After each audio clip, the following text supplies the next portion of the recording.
حدیث نمبر 2130 حضرت عوف بن مالک اشجعی رضی اللہ تعالی عنہ سے مروی ہے، فرماتے ہیں میں نے نبی اکرم صلی اللہ علیہ وسلم سے سنا اور آپ نماز جنازہ پڑھا رہے تھے۔ آپ نے یوں دعا کی، یا اللہ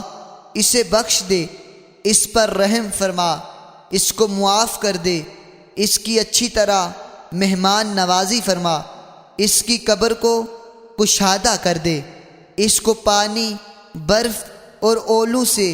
دھو دے اور اس کے گناہوں سے اس طرح پاک کر دے جس طرح سفید کپڑے کو میل سے پاک کیا جاتا ہے، اور اس کو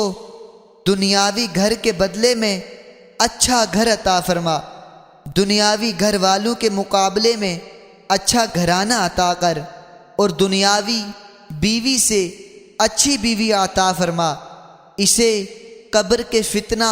اور جہنم کے عذاب سے محفوظ فرما۔ حضرت عوف رضی اللہ تعالی عنہ